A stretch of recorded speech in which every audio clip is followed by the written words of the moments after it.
हमारे third part जो है सॉलिड स्टेट का। तो यहाँ पे आज का जो टॉपिक है, यहाँ पे हम करेंगे क्रिस्टलाइन सॉलिड को क्लासीफाई।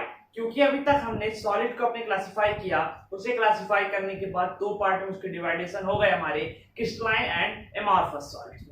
तो चूंकि अब बात आती है कि दोनों के अस्तित्व में, अब जनरल कैरेक्टर तो दोनों के क्लियर हो गए कॉन्स्टिट्यूएंट पार्टिकल के बेसिस पर, और कैसा कैसा उनमें मेल्टिंग पॉइंट कैसा होता है, शार्प होता है, किसी का कैसा होता है, उनकी एनाइसोट्रॉफी भी क्लियर हो गई वहां पे। अब उसके बाद आती है कि भाई इनका डिवाइडेशन किया गया क्यों? क्योंकि क्रिस्टलाइन सॉलिड का कुछ तो वहां पे अस्तित्व था, उसका कुछ हिस्ट्री वहां पे थी। अब जो कि एमॉर्फस का कोई वहां पे जियोग्राफिकल वहां पे कोई उसका अस्तित्व था ही नहीं, तो इसलिए उसका डिवाइडेशन कैसे हो सकता है? हो ही नहीं सकता। लेकिन जो हमारा क्रिस्टलाइन सॉलिड है उसका डिवाइडेशन होगा, और हुआ भी। चार पार्ट में से डिवाइड किया गया। पहले इसे देख लेते हैं चार पार्ट में, फिर बात करेंगे उनके कैरेक्टर्स की।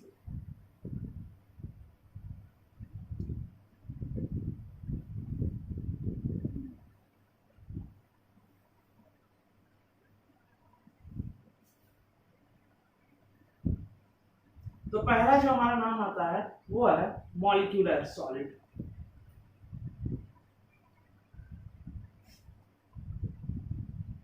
दूसरा नाम आता है आयोनिक सॉलिड्स का।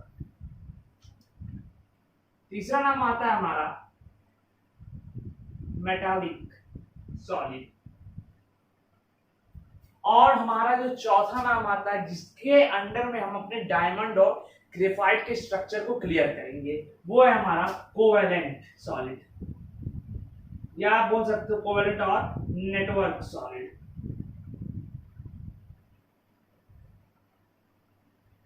ठीक है, ये चार पार्ट में क्रिस्टलाइन सॉलिड का अपना डिवाइडेशन अच्छे से हो गया। तो अब शुरू करते हैं अपने पहले वाले से, मॉलिक्यूलर सॉलिड। इसे नोट कर लो, इसे हटाना पड़ेगा क्योंकि इनके जनरल कैरेक्टर के बारे में कुछ बात करेंगे और फिजिकल प्रॉपर्टीज को भी लेकर चलेंगे। चलते हैं,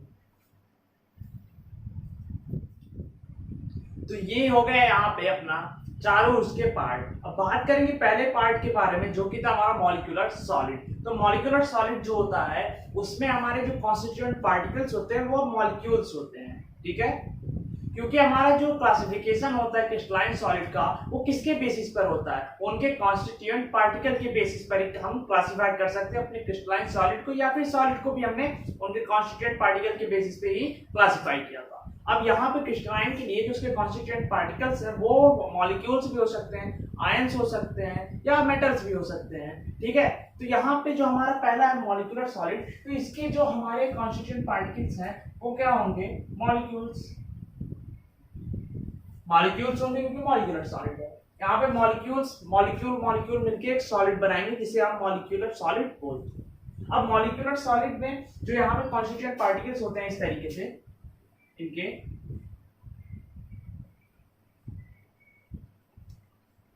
यहाँ के बीच में जो यहाँ पे यफ काम कर रहा है, यफ मतलब क्या? फोर्स। यहाँ पे जो इनका फोर्स काम कर रहा है एक कॉन्स्टिट्यूएंट और दूसरे कॉन्स्टिट्यूएंट पार्टिकल के बीच में, जो यहाँ पे फोर्स है, अट्रैक्शन फोर्स है, वो यहाँ पे लग रहा है वांडर वाल्स फोर्सेस। क्योंकि वांडर वाल्स को आपने फिजिक्स में पढ़ा होगा, वांडर वाल्स फोर्सेस, या फिर केमिस्ट्री में इस चैप्टर में भी दिया होगा, पढ़ा होगा उसे, इसलिए उसे बताने की कोई खास जरूरत नहीं है। तो वांडर वाल्स फोर्सेस जो है यहाँ पर लगते हैं। ये तो होगी मॉलिक्यूलर की बात। अब मॉलिक्यूलर भी जो होते हैं इनके कॉन्स्टिट्यूएंट पार्टिकल्स के बेसिस पर और बॉन्डिंग के बेसिस पर तीन टाइप में बांटे गए। कौन कौन से?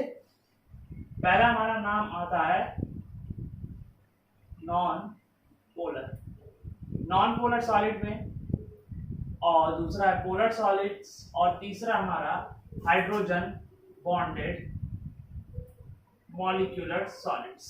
ठीक है, तीन पार्ट में बांटे गए। अब तीनों को हम, ये जो हमारे 5 पॉइंट्स कैरेक्टर्स हैं, इनके बेसिस पर क्लासिफाई कर सकते हैं और इनके कैरेक्टर्स को हम जान सकते हैं। पहला है attractive force, physical property, melting point, electrical conductivity, examples के बारे में यहाँ पे होते हैं। तो पहले हम बात करते हैं किसकी? नॉन पोलर की। ये नॉन पोलर के बारे में बात चल रही है, इसको भी रुक जाओ। नॉन पोलर की अट्रैक्टिव फोर्स के बारे में बात करते हैं कि नॉन पोलर में जो हमारे जो होते हैं कॉन्स्टिट्यूएंट पार्टिकल्स वो भी मॉलिक्यूल ही होते हैं। एक चीज और देखो, कॉमन तीनों में क्या है? Non polar, polar, hydrogen bonded, तीनों के कॉन्स्टिट्यूएंट पार्टिकल्स जो होते हैं वो मॉलिक्यूल्स ही होते हैं। अब देखो, नॉन पोलर में दो मॉलिक्यूल्स के बीच में लगने वाला कौन सा बल वहां पे प्रेजेंट होता है, तो वो होता है हमारा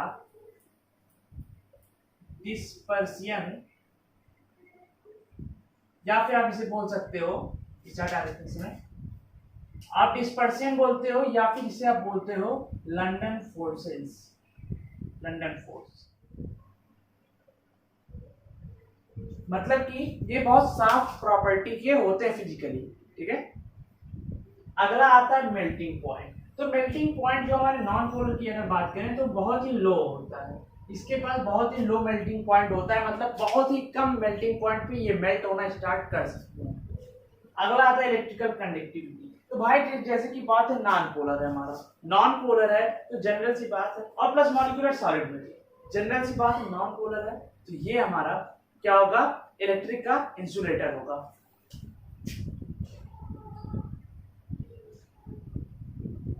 क्योंकि इसमें तो ऐसा कोई भी कंपाउंड या फिर कोई अलग से इसमें ऐसा एलिमेंट तो रहता नहीं है जो कि हमारा कंडक्टर का काम कर ले, इसलिए ये इंसुलेटर ही होते हैं। अब एग्जांपल्स में नॉन पोलर की, तो आप कुछ भी ले सकते हो जो कि नॉन पोलर में अपने आते हो, जैसे SiO2 आप ले सकते हो, ये ठीक है, सिलिकॉन डाइऑक्साइड, ये सब हमारे एग्जांपल में आ जाते हैं नॉन पोलर। इतना हो गया, इतना नोट करो, फिर चलते हैं अपने इस पर, पोलर पर।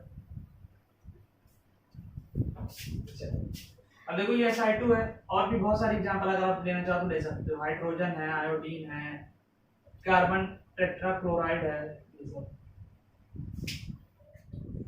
अब बात आ रही है यहाँ पे, अभी नॉन पोलर हो गया, अब पोलर। अब पोलर में जो हमारे यहाँ पे भी मॉलिक्यूल्स ही होते हैं इसके पार्टिकल्स, तो मॉलिक्यूल्स बिटवीन टू मॉलिक्यूल्स में फोर्स यहाँ पे प्रेजेंट होता है, अट्रैक्टिव फोर्स, वो होता है dipole to dipole interaction force. Dipole to dipole interaction होता है यहाँ पर। अब डाइपोल टू डाइपोल इंटरेक्शन का मतलब क्या है, ये देखो एक बार। देखो दो हमारे पार्टिकल्स हैं इस तरीके से, अगर आप देखो तो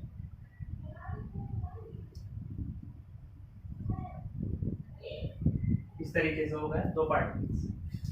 तो यहाँ पर एक जैसे कि मॉलिक्यूल्स हैं, तब यहाँ पे डाइपोल दो पोल्स में होते हैं, अगर अपोजिट पोल पे यहाँ पर अट्रैक्शन चलता रहता है, डाइपोल टू डाइपोल इंटरेक्शन होगा, लेकिन अपोजिट पोल्स में क्या होता है, यहाँ पर अट्रैक्शन होता है। अगर ये A+ है तो अगला वाला B- होगा, तभी ये दोनों अट्रैक्ट होकर ज्वाइंट हो सकेंगे। अगर ये A+ है हमारा, अगला भी A+ ही अगर हुआ, तो ये दोनों क्या होंगे, इंटरेक्ट होंगे, अट्रैक्ट नहीं होंगे, ये दोनों भागेंगे एक दूसरे से। यहाँ पे इसलिए dipole to dipole interaction force available होता है।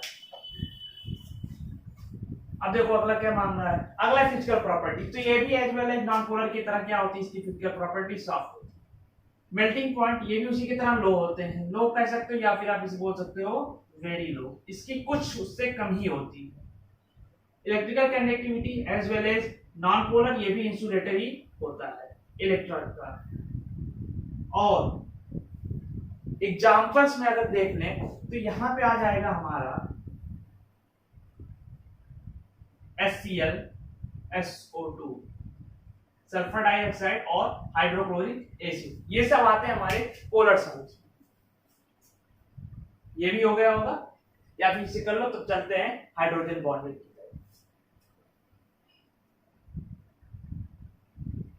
देखो यहाँ पे आता है हमारा हाइड्रोजन बॉन्डेड मॉलिक्यूलर सॉलिड। इसकी अगर हम बात कर लें तो यहाँ पर क्योंकि हाइड्रोजन बॉन्डेड, जो सिंपल सी बात है, दो यहाँ पे मॉलिक्यूल्स के बीच में लगने वाला फोर्स होगा, कैसा होगा, यहाँ पे हाइड्रोजन बॉन्डिंग होगी, अट्रैक्टिव फोर्स में हाइड्रोजन बॉन्डिंग होगी। यहाँ पे हाइड्रोजन से अगला एलिमेंट जुड़ेगा हाइड्रोजन बॉन्डिंग के थ्रू। हाइड्रोजन बॉन्डिंग तो पढ़ चुके होंगे, जिसे हम क्या बोल सकते हैं एक तरीके से बनाना बॉन्डिंग, ठीक है, उसके थ्रू यहाँ पर ये जुड़ता चला जाता है।